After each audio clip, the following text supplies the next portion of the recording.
さん。日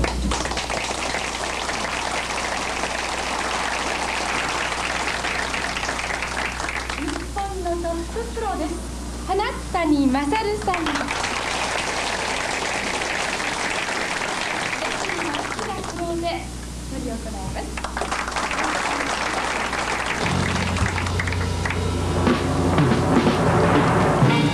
1973年度全日本プロポケットビリヤード選手権国際オープン14-1ゲームのファイナルです。今日の解説は藤間和夫プロ、司会はミスビリヤードの北口美希子でお届けいたします。どうぞよろしくお願いします。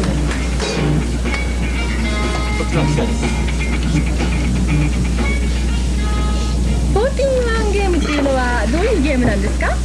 このゲームはね、アメリカのメインゲームですね。それでね、日本ではよくローテーションと言いますね。ローテーションのルールと全然違うんですよ。どういうふうに違うんですか？これから分かりますけどもね、一つのボールを指定して自分が落としたいボールを指定します。でそして指定したポケットに落とします。で得点は1個のボールに対して1点しか与えられない。でこの勝ち点は125点ゲームですから、125個のボールを先に落とせば勝ちになるわけですね。自分の手玉に近いボールからポケットしていってもいいわけですか？これはね、ボールを好きなものからつきますけども、どの順番についていけば非常に効果的にいいランが出るかどうか考えますからね。一つのボールを落として塊を割ってるでしょ。そして次のボールを考えますね。そうするとローテーションというのはそのポケットしたボールの得点がスコアになって。そうですね、ローテーションですとね、1番から順番にこうポケットしていくでしょ。1が落ちれば1点、もし15が落ちれば15点でしょ。このゲームはどのボールを落としても1点ですね。国際オープンってどういうふうなトーナメントですか？我々のね、プロトーナメントにいわゆる外人選手を招待するんですね。そして国際オープンを歌う。そしてこの勝者、もちろんビューティラさんが勝った場合は違うんですけどね、もし花谷プロが勝つでしょう。そうすると彼は1974年度の全米選手権に日本代表として出場することができるわけです。ということはアメリカへ行くことができるわけですね。いいですね。花谷プロ絶対勝ってもらいたいところですけれども、ゲームが進んでいますね。15ボールコールでしょ。言ってからポケット、向こうのポケットに入ってあれまた1点追加されてますね。なるほど。ボールがだんだん減っております。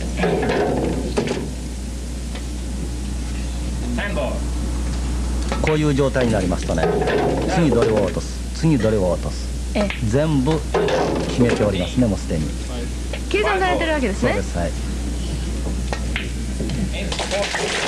14個のボールを落として14点ですね。今一つのボールをテーブル上に残してブレイクショットとして残しておる。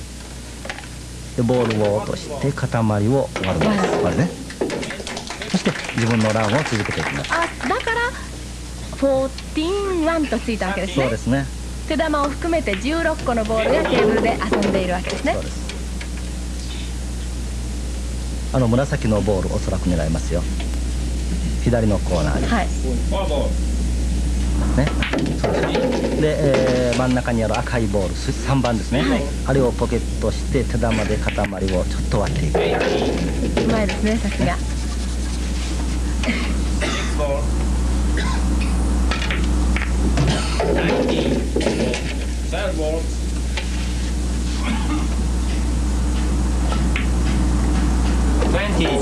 19ですからまだ、今19点ですね。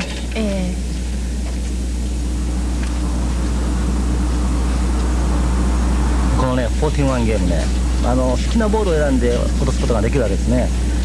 ところがね、好きなボールを選べるから非常に簡単そうに思うでしょう。私もできるんじゃないかなって思ってたんですけど、ところがね、さっき見られたように1個テーブルにボールを残したでしょ。あのパターンを作るのが最後にね難しいんですよ。ですからブレイクする位置がですね、本当にいいようにその手玉のアングルとかそういうのを考えます。ですから好きなものを取っているようでも全部計算してどのボールを最後に残す、その前のボールは折れないように考えております。ポケットに近いからそれ落とせではないんですね。はい。読みの世界、そうです。まさしく男の世界という感じですけれども、まあアメリカのメインゲームですから彼はキャリアもう20年ぐらい持ってるでしょう。ですからもうどのボールから取っていけば最後非常に理想的なブレイクショットのパターンになるかというのはもう理解しきってますからね。この14-1は日本に来てどのくらいなるんですか？このゲームはね6、7年前にアメリカから、まあ輸入されたわけなんですね。で、まあ、今まで我々ローテーションついてますけども、はい、この41ゲームを覚えてね、はい、これが本当のプロのゲームじゃないかというようなことを感じたわけなんです。どうしてですか？その思考力、はい、集中力、はい、精神力、特にこのゲームには必要じゃないですか？今ミスしましたね。はい、どうしてですか？まあ少しショットが遠かったんじゃないですか。ロングショット言いますね我々は。はい、29点でミスしましたね。というとストロークの加減が悪い。ブレイクショットの時にボールがあまり散らからなかったでしょ。はい、まあそういうこともありますね。ですからブレイクショットって非常に大事なんです。大事ですね。花谷プロが今やってますけれども、彼は日本でどのくらいのクラスなんですか？彼はね、まあ我々プロメンバーの中のトップグループです。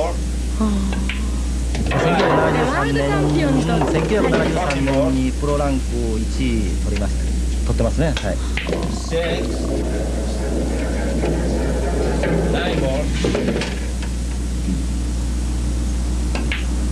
まあご覧になって分かるようにボールに色がついてますね。カラーがついてますね。はい、で、まあ1番が黄色、まあ5番がオレンジ色とか、こういう色は国際的な共通したカラーで、アメリカでも日本でも同じ色です。ユニフォーム着てらっしゃるものも黒というなんか統一されたものが感じられるんですけれどもね。まあ日本の場合ですとプロ協会プロメンバーの制服ですね。花谷プロが着ておるのはね、はい、まあ上には脱いでますね。これビューティラさんは確か上に着てましたね。タキシード着てるんですよ。タキシードですか？アメリカではまあ、ビッグイベントになりますとタキシードを着ます。上着を脱いで、つくことができるんですね。やりづらいだろうと思うんですけれども、それだけ紳士のそうですね、そういう過程を経てますね。はい、花谷プロかなり順調にいってるようですよ。フォアボール、これがキーボールでその6番グリーンのボールに対して角度をつくわけですね。なるほど。41ゲームのやはり難しいところは14個のボールを落として次のブレイクショットにつないでいく、はい、これがうまくできないと得点能力というものは伸びないでしょ。そうですね。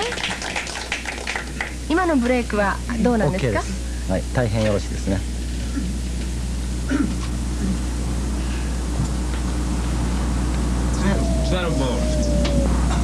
近頃かなりポケットビリヤードというふうに騒がれているようですが、女性の方も私でもやってもいいんですか？この頃あれですよ、はい、女性の方もかなりファンが増えたようですね。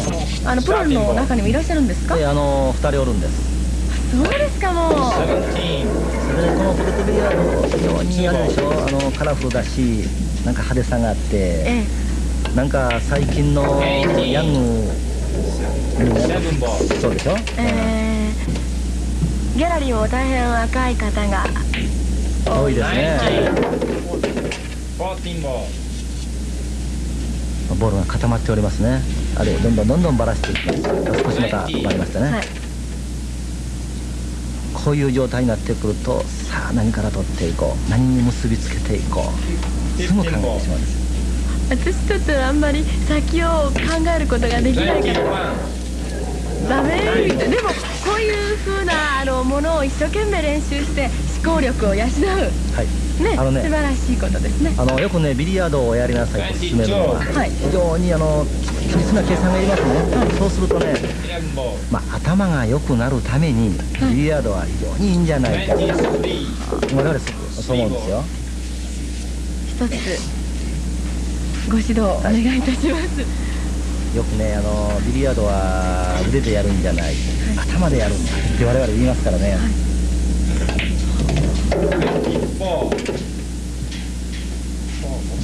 今度はどれを紫ですね、右側の紫、コーナーポケットに落としてますね。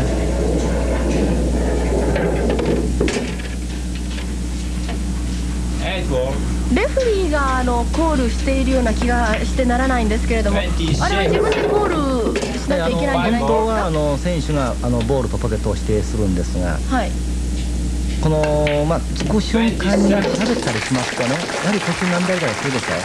気がするますね。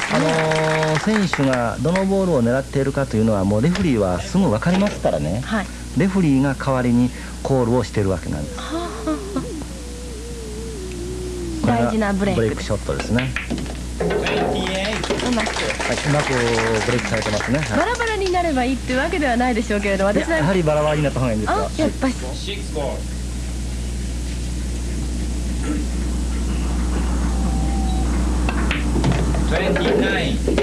今29点、確かビューテラさんも29点までいってミスしましたね、これで花谷プロ1ポイントリード、これからだんだんリードしていくんじゃないですか。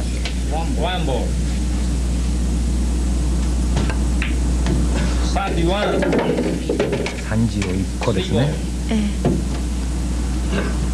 125点が勝ち点です。まだまだありますが、まだあります。例えばですね、はい、このルー・ビューテラーさん、そして花谷プロ、はい、身長なんか違うと思うんですけれども、そういうのは満点を取るわけですか。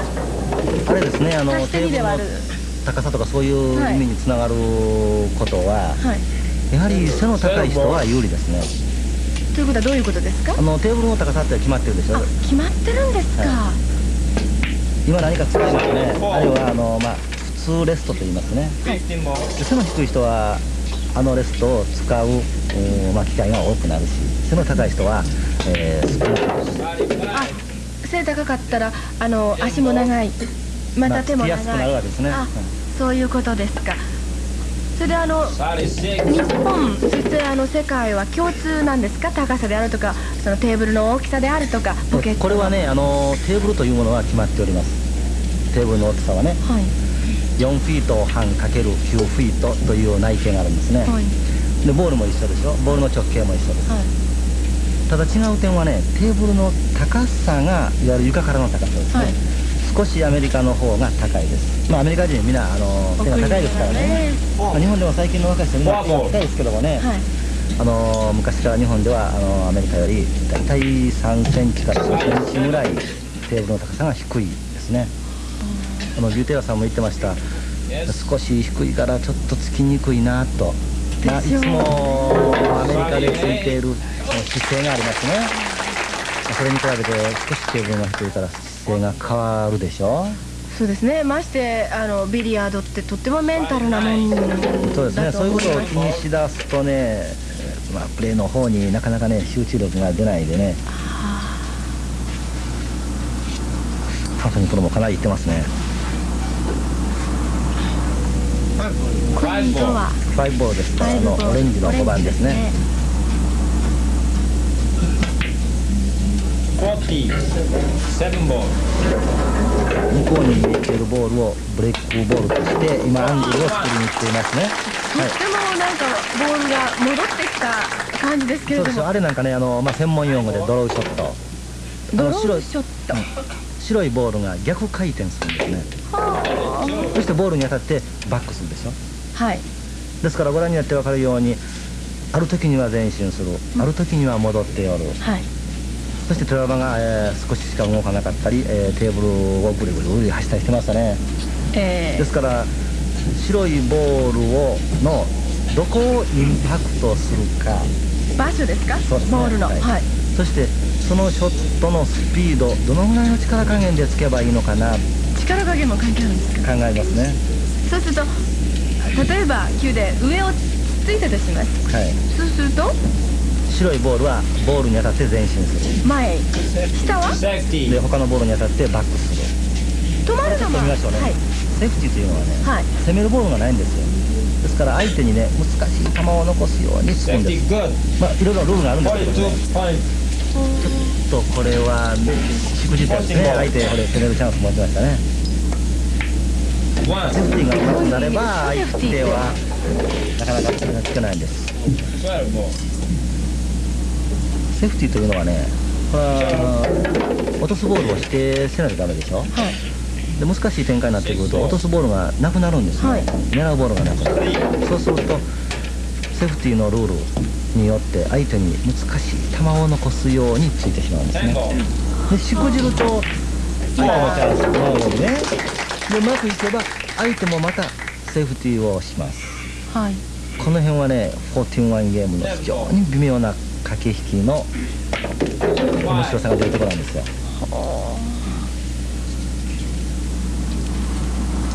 ボールをねポケットする技術はね、日本のプロもアメリカのトッププロもそう変わらないと思うんです。はい、ただねゲームの駆け引き、もちろんこの14-1ゲームに対して長いキャリア持ってるでしょ。はい、それだけ駆け引きうまいですね。はい、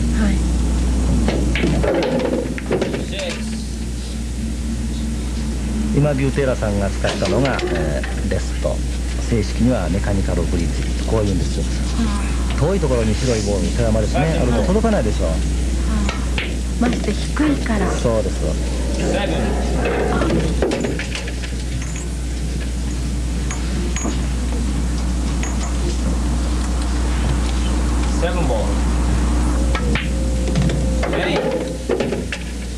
ビューテーラさんはね、もちろんワールドチャンピオンですけども、はい、このワールドチャンピオンを取った時に、はい、150点ゲームだったんですね。それで125点じゃないんですか？このゲームは125点、はい、彼がワールド選手権を取った時のゲームは150点だったんです。14-1にも点数の差はありますね、トーナメントによって。はい、その時にいわゆるミスなしで、はい、1イニングで150個のボールを全部落としてます。その時のスピードが、スピードというのは時間ですね。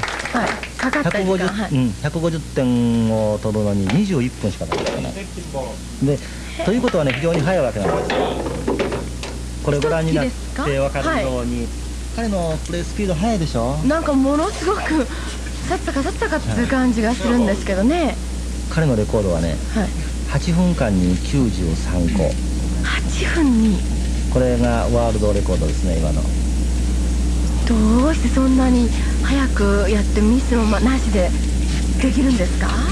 だからね、彼のニックネームはマシンガンです。ダダダダダダダダってあれですか？それだけ早く。まさしくマシンガンビュテーラ。もちろんボールがあのように固まっておりますとね、いろいろ考えますけどね、ボールがバッと散らばれば速いですよ。ストロークするのが早いんですか？それとももうどれで行こうって決めるのが早いんですか？つく動作も速いし、ボールが、散らばれば、読みも速いわけですね。両方。そうですね。普通日本のプロの3倍ぐらいのスピードでついていくんじゃないですか。藤間さんでどのくらいですか？私でも150点をつこうと思えば1時間ぐらいかかるでしょ。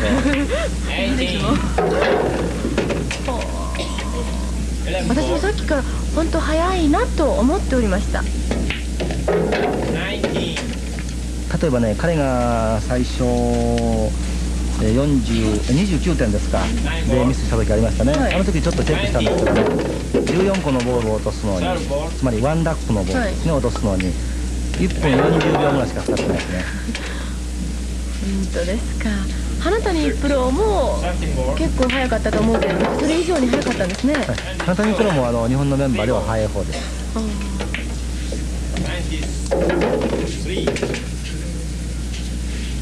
こういうね早くつく人はねちょっと調子が出てくるとずーっといってしまいますよ。調子に乗っちゃうんですね。サーフィンのようにね波に乗るまでに暇かかるんですよ。パッと波に乗ればね、あとはもうやっぱひらめくんですね。思考力も抜群になってくるし。20年でやってらしたら、そうですね。習うより慣れろということかもしれません。シックスボールがブレイクボールですね。はい。ポケットされて、ボールが散らばっております。5番コールポケットしてますね。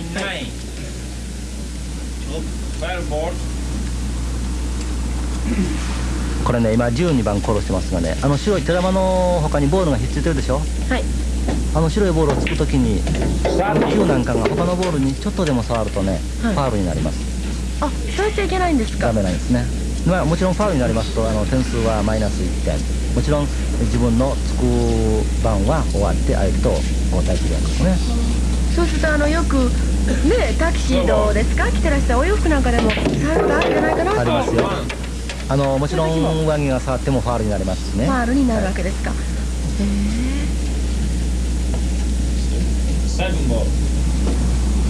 いろんなところに気を使わないといけませんね。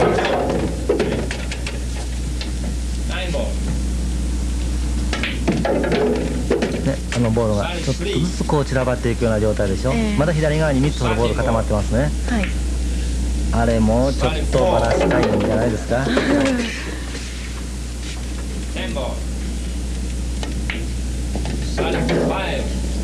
35ですね。もうまだ2分も経ってないんじゃないですか。経ってないでしょね。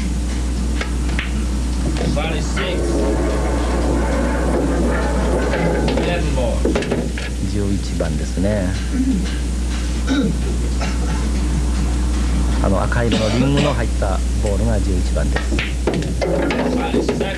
8番が黒、そしてそれからは帯というんですか、リングが入っておりますね。リングが入ったボールは9番から15番なんですね。そうですね。今14番落として手玉で塊割りましたね。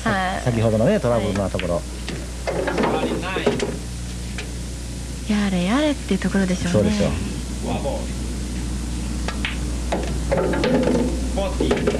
さあ今度は黄色い1番がブレーキボールとして残ります。ね。左上のポケットに1番を落とせば手玉は塊の中にバーンと突入しますよね。ほんとね。水を飲んでよしやりました。よくねこういうトーナメントとか試合をご覧になるとね、選手の方水を飲んだりタバコを吸ったり、イライラしながら相手方がついてる時に椅子に座ってますね。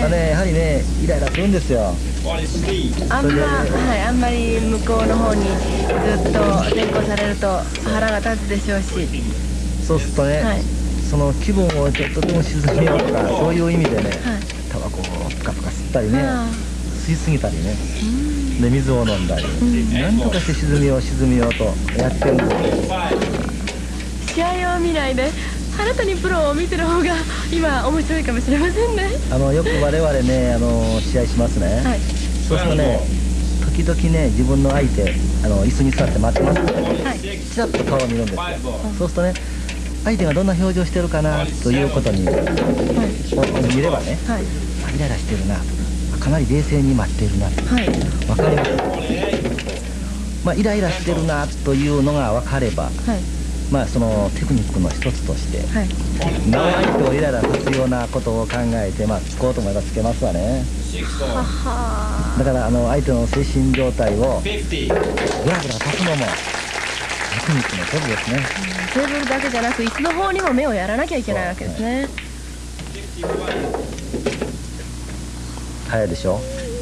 先ほどでもあれですね、2分13秒で14個のボールを落としてますね。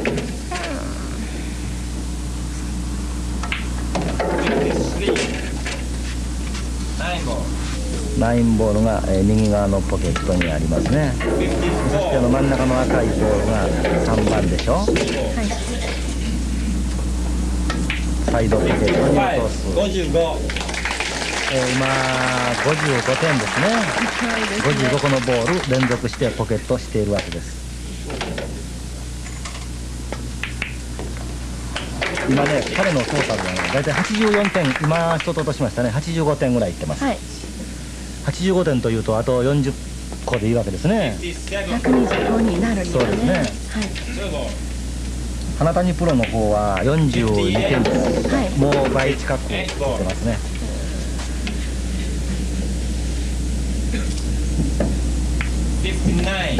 59キロ。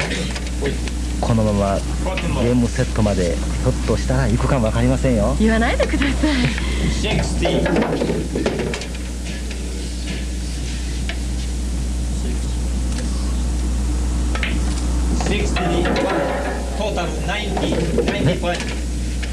どういうトータル90個になってるんですか。でも本当に花谷プロが今イライラしてるだろうなっていう気がなんか分かるような気がします。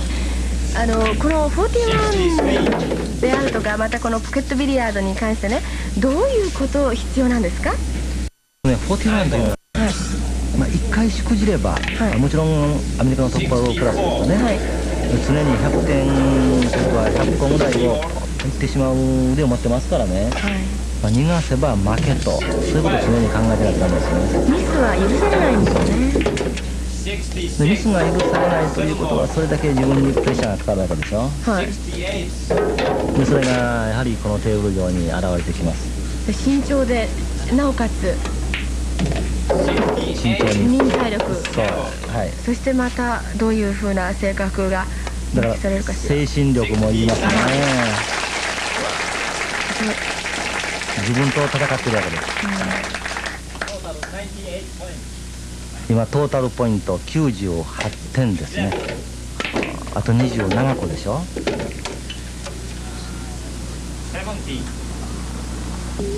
こうしてね、ボールが白いボールがね、塊の中に入る時もよくあるんですよ。あ、ナイスですね。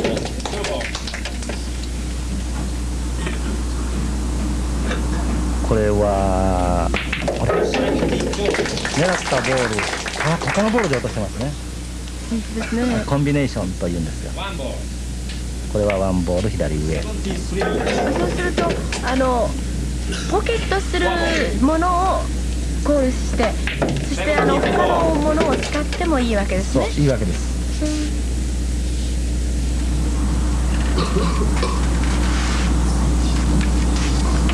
さあ花谷プロもこのゲームに勝って全米選手権に出て本場でビューテーラーさんと聞きたいでしょうね。そうですよね。でも結構このビューテーラーさんワールドチャンピオンだけあってやり手ですね。やりますよ彼はね。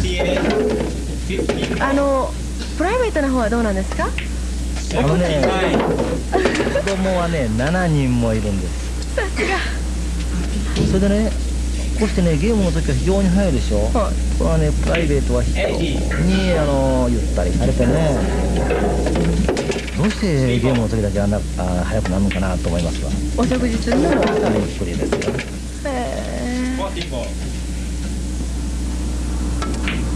すごい目つきでボール睨むでしょ。怖いですね。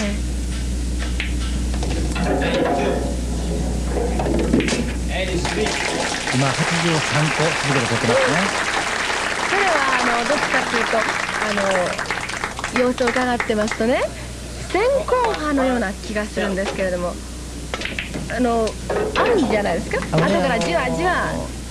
まあプレイヤーにもいろいろなパターンがあってね、はい、先行して強い人、追い込みに強い人ありますね。はい、ユテラさんなんかは先行タイプじゃないですか。ね、自分がポイント先行すると何とでも調子を出すというような感じだと思います。乗ればどんどん乗ってくる。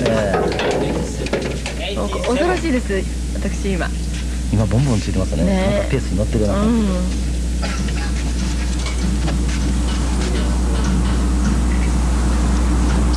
このショットは難しいですよ。まあ狙うボールがないですからね。右側の3番を狙いますね。走ってます。どこが悪かったんですか？やはりその前のショット、アンラッキーでしょうね。ああいうところに白いボールが行ったから難しいボールを狙わなくならなかったと。だけど今87点を取ってトータル116、あと9点ですよ。花谷プロは42点ですからあと83個頑張ってください。本当ですね。ここでね、ぐっと冷静になってね、これが自分の最後のチャンスというようなつもりでね、冷静に慌てないでゆっくり追い込んでいける。そうですね。彼はどちらかというとどういうタイプなんですか？彼もね、先行派タイプですけどもねここで思いっきりつかなきゃダメですね。この花谷プロもね、ここに3年前に比べますとね、ほんと成長しました。特にね、メンタルの面でね、以前はね、やはりそのプレッシャーがかかったりね、先行されたりするとね、非常に弱くてね、硬くなるんですね。今プレッシャーと言われましたけど、それは何ですか？例えばね、相手が非常にと自分が今ついてるんだとか、それからその相手がリードした場合、自分の気持ちは早く行きたいな、早く行きたいと思うでしょう。焦りますね。でもし自分の相手が、例えば自分よりランクが下とか、自分はいつも練習の時には負けたことのない人とかね、そういう人との対戦ですとね、やはり気分楽でしょ。彼はやはり相手ワールドチャンピオンということでね、プレッシャーかかります。だからそういう点はね、ここ2、3年の間に花谷君はかなり成長しました。寛容な精神が出来上がってきたという、そうですね、感じですね。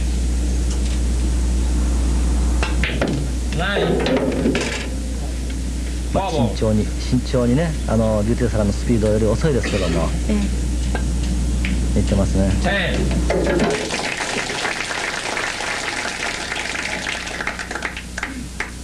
ちょっとね、表情硬いような表情でしょ。そうですね。あれだけ先に点を取られてしまったんですからね、無理もないかもしれませんけど。このブレイクはどうなんですか？ちょっと悪いね。ボールを向こうに一つとこちらに一つ、で右の方の塊のところに一つ残ってますね。これで15番ですけどもね、いわゆるブラウンの帯の入ったやつ、今狙いますよ。これで塊があるでしょうね。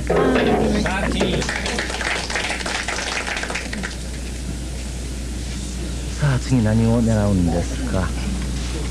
フォアボールですよ。ちょっとご覧ください。紫のボール、これ他のボールを使って指定したボールを取ってますね。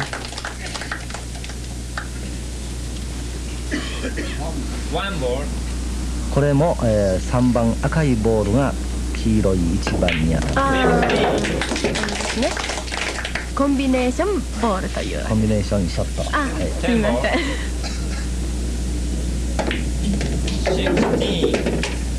今16点、合計ですと58ぐらいですね今。そうですね。さあこのまま追い込んでいくか。彼も日本でワールドチャンピオン、我々よくね、招待選手を迎えて日本でやりますけどもね、やはりフランチャイズは強みがありますからね。我々が今度向こうへ行った場合に、なかなか普段の実力のそうですね、70%、80% にしか出ませんよ。ですからこの場合ですとユーテラさんもそういうことが考えられますし、花谷さんは伸び伸びとつけるでしょうしね。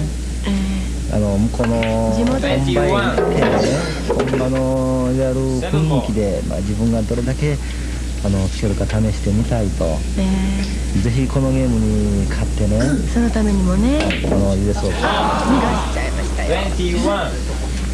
ちょっとイージーショット見せてしまったね。さあビューテーラーさんは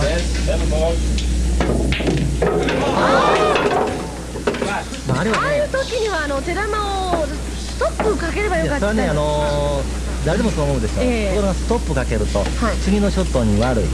ですから今までですと押しのアクションで枝もずっともっとこっちに持っていこうと思ったんですよ、はい、ところがまあ少し狙いを手やある状態ですね。押しというとですね、下を叩けばいいわけですよ。上です、上です。上ですか。はい、でストップかけるときはさっきの話だと気になりますが、下をつくわけですね。つくわけですか。それでストップのときはスピードはどのくらいで？それはねポイントによってね大変難しいですね。まあそんな話ちょっと口頭になりますからね。しましょうよ。はい。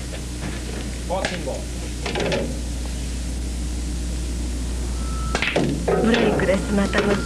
花谷プロね、もう半ば諦めたのに彼のスクラッチでほっとしたでしょう。ね、またこれ追い上げるチャンスですね。はい、ビューテラさんは先ほどのスクラッチですから1ポイントマイナスになっていて115点ですねトータル。ビューテラさんあと10点ですから。はい。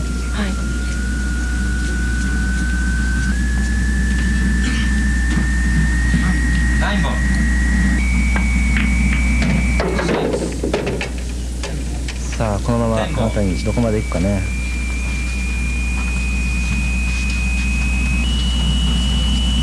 ポイントは今、倍ぐらい離されてるでしょ。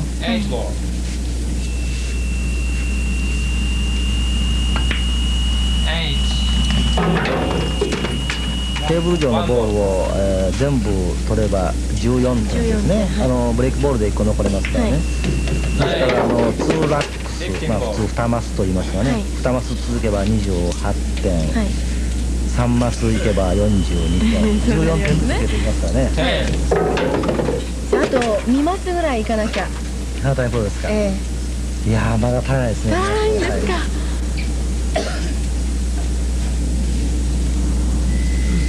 今50点台でしょトータルでね。はい。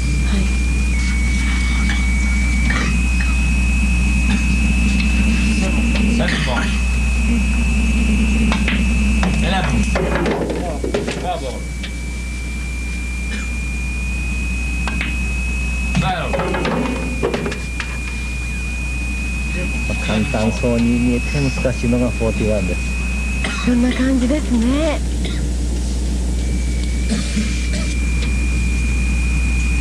好きなボールを言われるでしょ。そうするとね、例えば上手な人と、まあ上手じゃない人と、まあ同じようにボールをポケットされてもね、見ればわかりますね。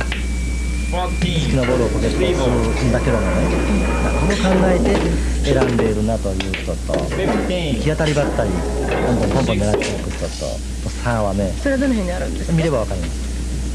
つまり最後のブレイクボール、その前のボール、キーボール、残してのアングルとかね、ポゼッションプレー言うんですよ、これ専門的な言葉ですけどもね。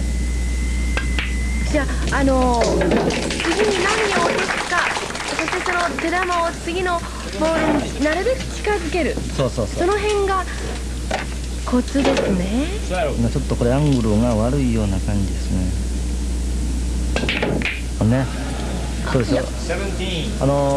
手玉とブレイクボールと三角形の塊との角度が悪かって、だから塊を割らないといけないということを意識する。で無理なことね。花谷プロ80点ですね。せっかくのチャンスだったのにしてしまいました。ビューテラさん10個ぐらいはいくでしょう。というともう今あと8つですね。嫌ですね。不吉な予感がしておりますが、ちょっと考えてますね。何か白いボールの横に14ですから、今手前左側のボールにちょっとずれましたね。あのボールを狙ったんですけども、手玉の横にボールがあった時に、あれが妨害してたんですね。あんなもなんかあれですね、よく確かめないとね。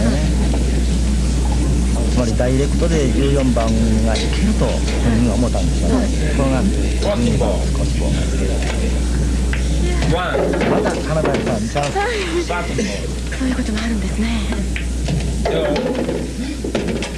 87点も先ほどねパパ入れてた人が、あのように何でもない中絶なプレーをやるでしょ。しそう考えられないです、ね。ということはね、また今度は逆にですよ、花谷さんがどんどん追い上げとるから、ビューテーラさんにちょっとメンタルのぐらつきが来たとも言えますね。でまたビューテーラさんは先行派の方だから、先に乗りますって、その裏返しが来てる感じですね。あと10個ぐらいのボール勝ちたいというようなね、焦るんですよ。ここで本当に花谷プロ頑張らないとダメですね。もうこの状態で、最後までいってほしいですね。本当ですね。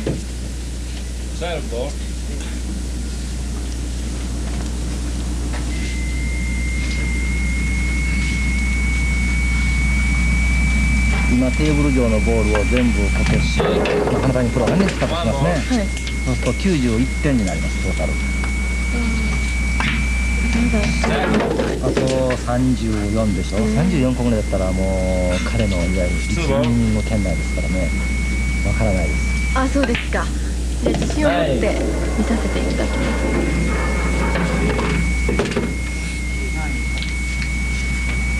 花谷プロのハイランはどのくらいですか？彼はね、公式戦では7、80だと思いますね。練習の時にはよく100は出しますけどもね。それでビューテーラーさんはビューテーラーさんのレコードは207、80あるんじゃないですか。だいぶ差があります。これ最後に残ってるボールに対していいアングルになるかどうかですね、なりますかね。こういうアングルなんですか？はい、5番を左上のポケットに落とせば手玉は塊の中にずーっと飛んでいきますよね。そうですね。でまたバラバラになってくれるし、また入ってくる。全部有効ですね。そして1加算されてるんですね。ブレイクの時にいくつ落としてもそれは構いません。一つのボールをもうすでに指定しておりますからね。それが入ってさえおれば、あとはどのボールが入っても全部有効。91点でブレイクしてますから、今94、5点に来てるでしょう。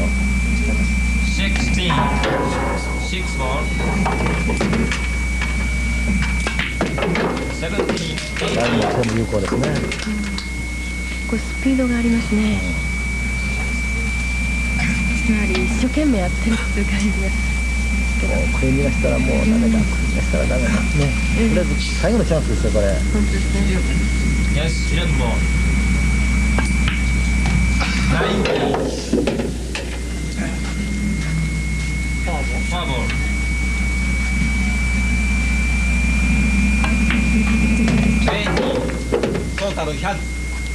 合計今100点ですね。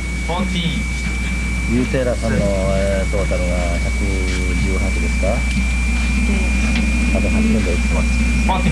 追いつくというこのままもう逃げ切ってしまう。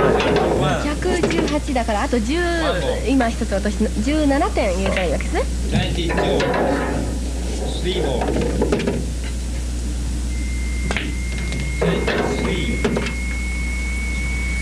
なんかさあかなり本当手に汗握るってこのことでしょうかね。クロスしてますね。はい、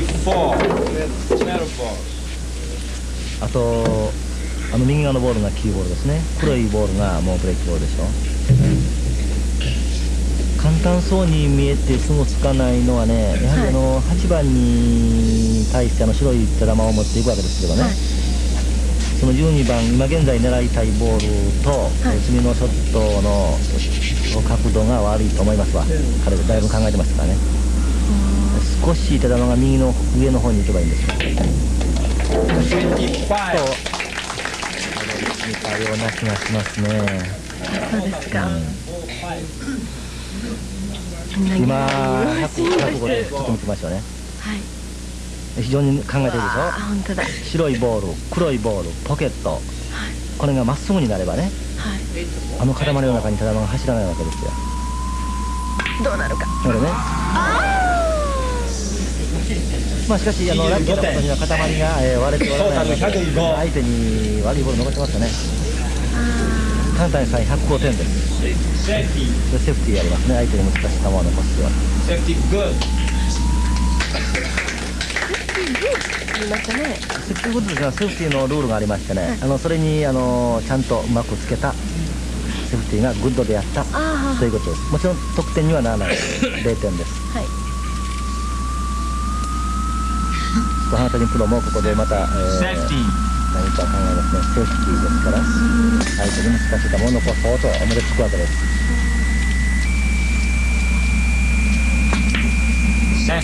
ボールが何かのボールに当たって何かのボールがクッションに届けばセーフティー。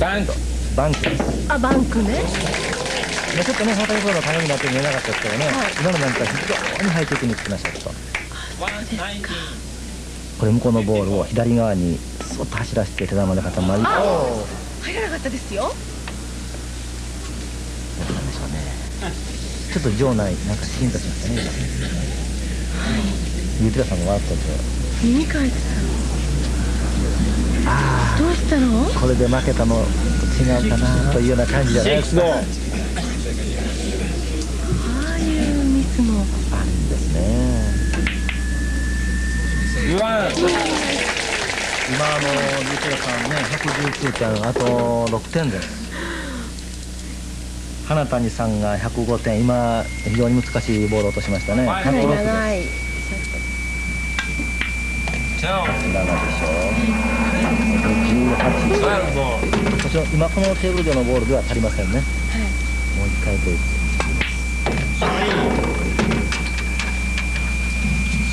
ちょっと場内興奮してシーンとしてますね。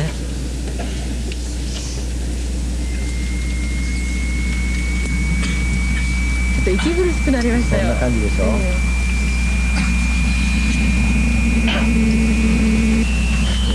をコールしますか。スリーボール、赤いボールですね。3番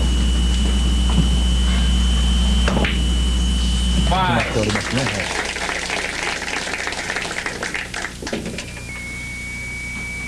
彼も慎重です。でしょうね。彼の背中でなんか一生懸命考えてんだって訴えかけているようですけれども。41セクションの、プロチャンピオンになるのと、全米選手権の人と手にすることができるのとかかってますからね。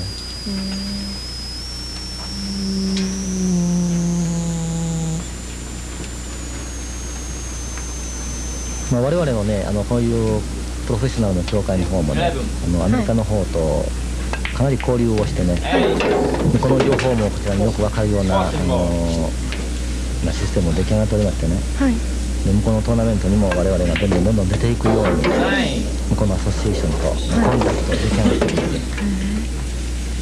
今度は日本でやりましょう、今度はアメリカでやりましょうとか。そうですね。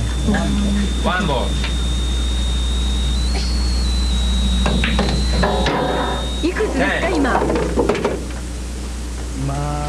このボールを全部落として少し足らないでしょ。まだ足らないんですか。116でしょ。あともう少し。なんかこうして見ててもね、ミスしないでいってくれるかな。願います。と思います、ね、やはりこういうのはいけないのかもわかんないけれども、日本に来てもらいたいですね。そうですね。日本人とすればね。118でしょ。ビューテラさん119でしょ。ですからこのマス、このラックでゲーム終了しますよ。そうですね。今ね、白いボールの左上に1個ボールが走りましたね。あれが最後にトロトロっと転んできたでしょ。非常にラッキーですね。あ、そうですか。あれがなければ非常に難しい展開になってしまう。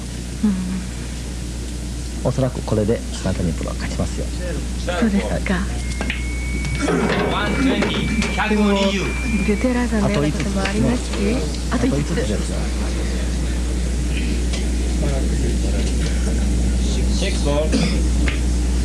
あと4個のボールですね。のボールが4個ほど散らばってますね。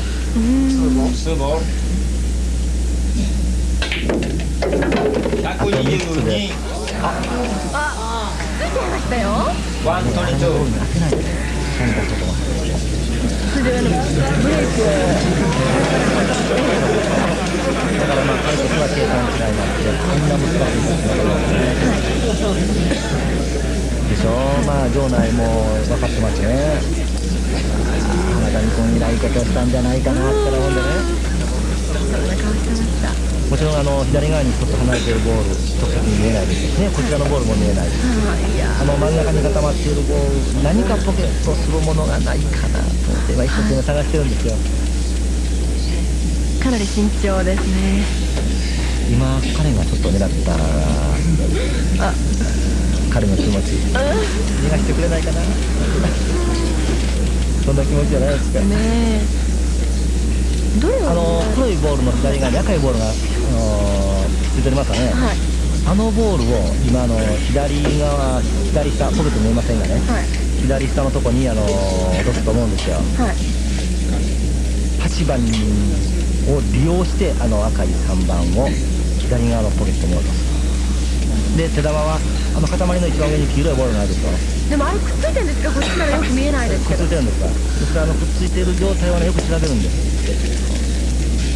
おそらくね白いボール、はい、さっきポンとボールが当たった時に黄色いボールがありましたね。はい、あれ9番です、はい、白いボールを9番に当てる、はい、で前の方に3番がある、はい、3番の横に8番がある、その辺をそのキスショットと言いますがね、それを利用して狙うんじゃないですか。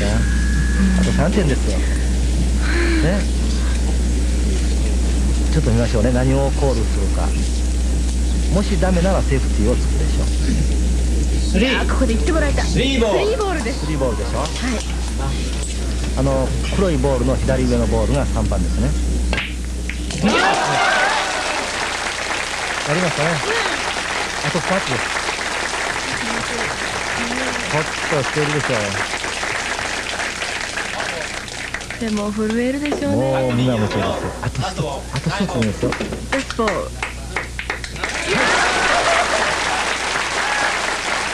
とうとうやりましたね。そうですね。